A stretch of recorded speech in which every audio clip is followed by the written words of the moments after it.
اب وہ عورت آئی اور اس نے دیکھا کہ خبیب کے ہاتھ میں اس طرح ہے اور میرا بیٹا ان کی گود میں بیٹھا ہے. اس کی تو ڈر کے مارے اس کا تو حال خراب ہو گیا کہ یہ تو ظاہر ہے کنڈیمڈ قیدی ہے، اس کی تو جان ویسے ہی جا رہی ہے، اب اس کو کیا ہو سکتا ہے، سوچے کہ جاتے جاتے میں کیوں نہ دو چار کی جان لے لوں. لیکن حضرت خبیب سمجھ گئے کہ وہ عورت کس بات سے ڈر رہی ہے. تو آپ نے فرمایا کہ کیا تو ڈرتی کہ میں تیرے بچے کو نقصان پہنچاؤں گا؟ مسلمان تو ایسے ہو نہیں سکتے کہ معصوم بچوں کو نقصان پہنچائیں. کیسے ہو سکتے ایمان والے کہ وہ اس طرح کے کام کریں؟ ان کو لے کے جایا گیا قتل کے لیے. کفار نے ان کو پیشکش کی کہ اپنے آبائی دین کی طرف لوٹ آؤ تو ہم تم کو چھوڑ دیں گے. آپ دیکھیے نا، آخری وقت تک کفر ٹرائی کرتا رہتا ہے. یہ ویسے میں کہتی ہوں امیزنگ بات ہے. آخری وقت تک یہ کوشش کرتے رہتے ہیں کسی طرح ہمیں کامیابی ہو جائے، کسی طرح مسلمان اسلام کو چھوڑ کر پلٹ آئیں اور لوٹ آئیں. لیکن حضرت خبیب نے ظاہر ہے کہ شہادت کو ترجیح دی بجائے اس کے کفر کی طرف لوٹ جائیں. پھر اللہ کو مخاطب کر کے کہا، اے اللہ، یہاں کوئی ایسا نہیں جو رسول اللہ کو میرا سلام پہنچائے. اللہ تو میرا سلام اپنے نبی کو پہنچا دے. نبی اکرم صحابہ کے ساتھ بیٹھے ہوئے تھے، آپ پر وحی کی کیفیت طاری ہوئی. سر اٹھایا، پھر آپ نے سلام کا جواب دیا اور فرمایا جبریل خبیب کا سلام لے کر حاضر ہوئے ہیں. کفار کے درمیان 40 لڑکے ایسے تھے جن کے باپ بدر کی جنگ میں مارے گئے تھے. کفار نے ہر لڑکے کے ہاتھ میں ایک نیزہ دے دیا اور کہا کہ تم اپنا اپنا بدلہ لے لو. وہ آتے تھے اور حضرت خبیب کو نیزوں سے مارتے رہتے تھے، یعنی کہ ٹارچر کرتے رہتے تھے، لیکن جان سے نہیں مارا، ان کو زخمی کرتے رہے. اسی طرح زخموں سے چور چور وہ 1 گھنٹے زندہ رہے اور 1 گھنٹے تک وہ مسلسل کلمہ شہادت پڑھتے رہے. اس کے بعد عقبہ بن حارث نے ان کو قتل کیا. لیکن اتنی دیر کی ٹارچر آپ دیکھیے، کتنی دیر ان کو ٹارچر کیا گیا. اس کے بعد وہ شہید ہوئے. قتل سے پہلے انہوں نے اللہ سے فریاد کی، اللہ، لوگ میرے ارد گرد اکٹھے ہیں، اپنی عورتوں اور بیٹوں کو بھی لائے ہیں. تماشا بنایا ہوا تھا. میں اپنی بے بسی کا شکوہ اور قتل گاہ کی آفتوں کی فریاد اللہ ہی سے کرتا ہوں. اے عرش والے، میرے خلاف دشمنوں کے جو ارادے ہیں اس پر مجھ کو صبر دے. انہوں نے مجھ کو بوٹی بوٹی کر دیا ہے. انہوں نے مجھے کفر کا اختیار دیا ہے، حالانکہ موت اس سے کمتر اور آسان ہے. کہ میں کفر میں لوٹ جاؤں، یہ تو اتنا برا ہے، اس سے تو موت آسان ہے میرے لیے. جس مہینے رجی کا واقعہ پیش آیا، اسی مہینے بیر معونہ کا واقعہ بھی پیش آیا جو رجی سے زیادہ المناک تھا. عامر بن مالک مدینے آیا، آپ نے اس کو اسلام کی دعوت دی. اس نے اسلام قبول نہیں کیا لیکن انکار بھی نہیں کیا اور کہا کہ اہل نجد کے پاس کچھ لوگوں کو بھیج دیجئے جو ان کو اسلام کی دعوت دیں. رسول اللہ نے خدشہ ظاہر کیا کہ مجھے اپنے صحابہ کے متعلق اہل نجد سے خطرہ ہے، میں ڈرتا ہوں کہ نقصان نہ پہنچائیں. اس شخص نے کہا کہ وہ میری امان میں ہوں گے. آپ نے بہترین 70 قاریوں کو اس کے ساتھ روانہ کیا. یہ آپ کے ہینڈ پکڈ لوگ تھے، آپ کے اپنے ٹرینڈ لوگ تھے. اصحاب صفہ میں سے تھے یہ لوگ، بہترین دین کا علم رکھنے والے، اللہ کے رسول کی صحبت اٹھائے ہوئے. یہ لوگ دن میں جنگل میں لکڑیاں کاٹتے اور یہ لکڑی بیچ کر اہل صفہ کے لیے غلے کا انتظام کرتے، پڑھتے پڑھاتے دین کی تعلیم حاصل کرتے اور رات کو عبادت کیا کرتے تھے. آپ سوچیں کتنے یونیک، کس قدر غیر معمولی یہ لوگ ہوں گے. ان لوگوں میں عامر بن فہیرہ بھی شامل تھے. یاد ہے آپ کو عامر بن فہیرہ کون تھے؟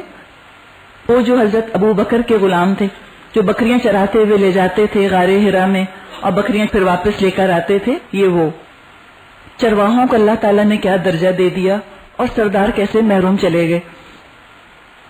جب یہ لوگ معونہ کے کنویں پر پہنچے، معونہ ایک کنویں کا نام ہے، وہاں پڑاؤ ڈالا.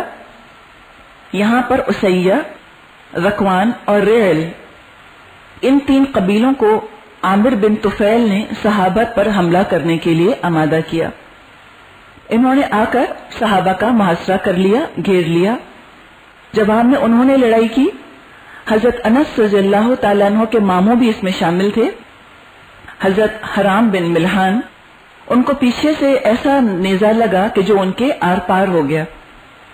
جب انہوں نے خون دیکھا تو خون لے کر اپنے چہرے پر اور سر پر لگایا اور کہا کہ اللہ اکبر فستو ورب الکعبہ، اللہ اکبر، کعبہ کے رب کی قسم میں تو کامیاب ہو گیا، میں نے تو اپنی مراد پا لی۔ اب آپ یہ دیکھیے، عین موت کے وقت یہ بات عام انسان نہیں کہہ سکتا، یہ تو وہی کہہ سکتا ہے کہ جس کے ذہن پر یہ گرفت اتنی مکمل ہو چکی ہو کہ سوتے جاگتے اٹھتے بیٹھتے اس کا دھیان اپنے رب کی طرف لگا رہے، وہی ریفلیکسولی اس وقت یہ بات کہہ سکتا ہے۔ یہ سوچ سمجھ کر کہا ہوا جملہ نہیں ہے، کوئی پری پلان تھوڑی بولا گیا، یہ تو ریفلیکس ایکشن کے طور پر، جیسے ہم اف کہہ دیتے ہیں، اس طرح یہ انہوں نے کہا کہ فستو ورب الکعبہ، کہ رب کعبہ کی قسم میں تو اپنی مراد کو پہنچ گیا۔ سب کے سب شہید کر دیے گئے، 70 کے 70 شہید کیے گئے، صرف کعب بن زید زخمی حالت میں لاشوں کے درمیان سے اٹھائے گئے، ان کو مردہ سمجھ کر ہی کفار نے چھوڑا ہوگا۔ 2 صحابہ پاس ہی اپنے اونٹ چرا رہے تھے، انہوں نے چڑیوں کو منڈلاتے ہوئے دیکھا تو جائے واردات پر پہنچے، ان میں سے بھی ایک شہید کر دیے گئے اور عمرو بن امیہ رضی اللہ تعالی عنہ کو گرفتار کر لیا۔ جو اللہ کا دشمن عامر بن طفیل تھا، اس نے ایک لاش کے بارے میں عمرو بن امیہ سے پوچھا کہ بتاؤ یہ کس کی لاش ہے؟ انہوں نے کہا یہ عامر بن فہیرہ کی لاش ہے۔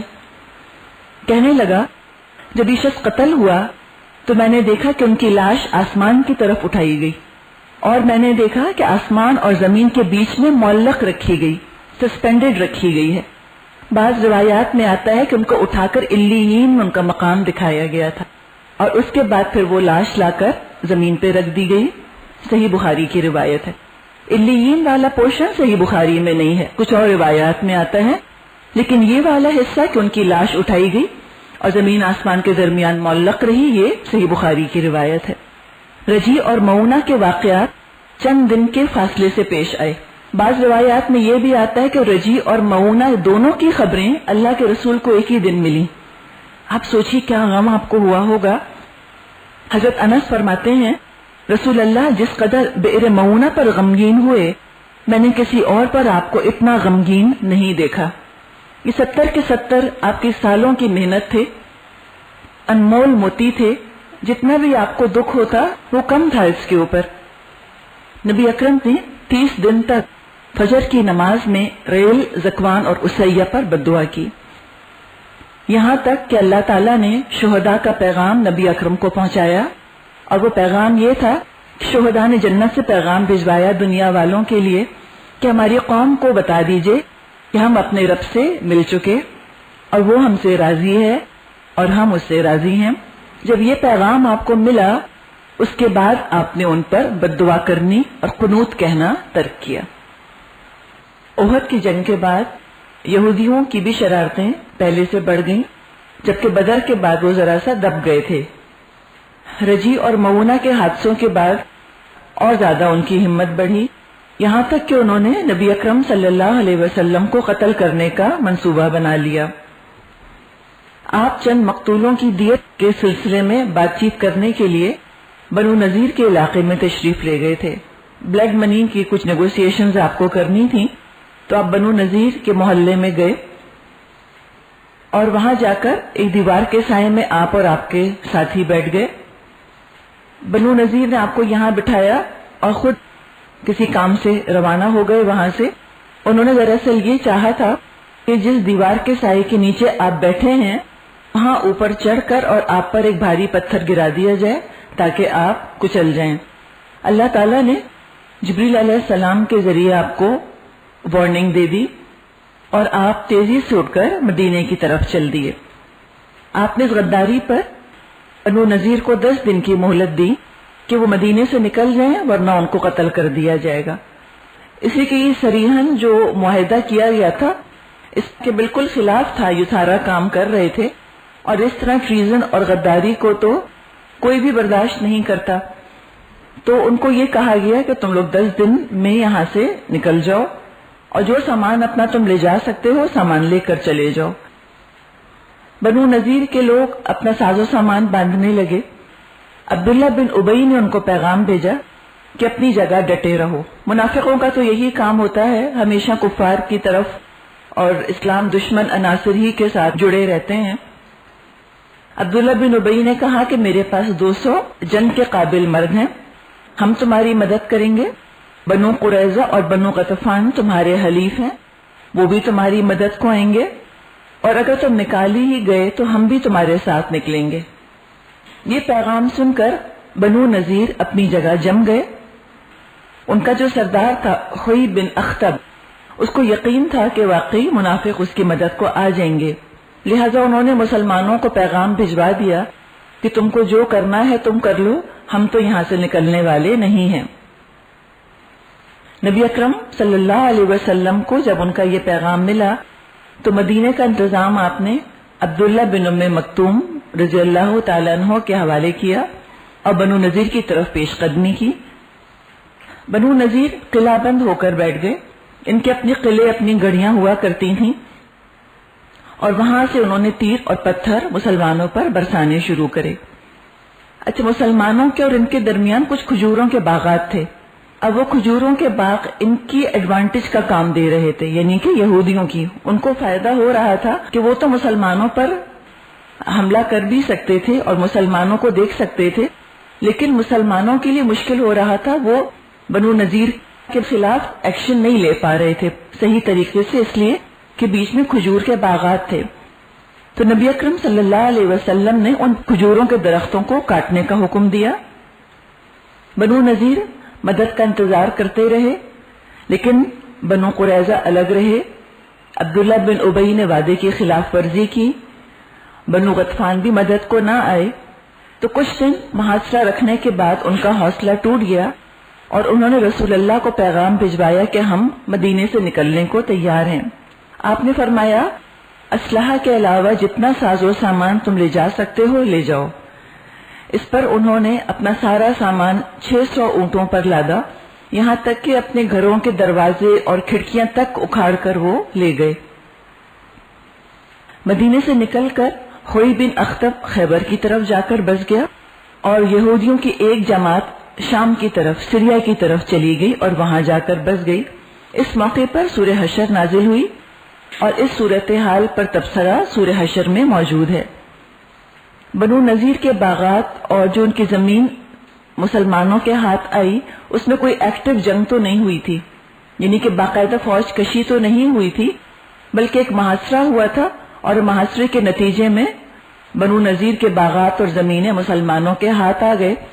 تو لہٰذا یہ جو مال ہاتھ آیا، یہ مال غنیمت کی کیٹیگری میں نہیں گیا کہ جو کہ 5 حصوں میں تقسیم ہوتا اور اس کا خمس اللہ اور رسول کے لیے نکالا جاتا، بلکہ اس کو ایک الگ نام دیا گیا، وہ ہے مال فے۔ یہ مال فے قرار پایا، اور اس کے احکامات مال غنیمت سے مختلف ہیں، اور اس کا بھی بیان سورہ حشر میں موجود ہے۔ اس مال میں نبی اکرم کو اختیار تھا کہ جس طرح چاہیں آپ اس مال کو استعمال کریں، یعنی کہ جو مال غنیمت کے خمس کا استعمال ہوتا تھا، وہ مال فے سارے کا سارا اسی طرح استعمال ہوتا تھا۔ آپ نے مہاجرین میں اس مال کو تقسیم کیا، اس لیے کہ وہ ابھی تک انصار پر ڈیپینڈنٹ تھے، ایک بوجھ تھے، تو انصار کا بھی فائدہ اسی میں تھا کہ مہاجرین انڈیپینڈنٹ ہو جائیں، اور مہاجروں کا بھی اس میں فائدہ تھا، اور یہ کام آپ نے انصار اور مہاجرین کے صلاح مشورے سے کیا۔ سب کا جب اس بات پر اتفاق ہو گیا تو پھر آپ نے اس فیصلے پر عمل کیا۔ ایک چھوٹا سا ٹکڑا آپ نے اپنے لیے رکھا، اس سے ازواج کا سال بھر کا آپ خرچہ نکالا کرتے تھے، اس لیے کہ آپ کا اب گھرانہ بڑھتا چلا جا رہا تھا، آپ کی بیویاں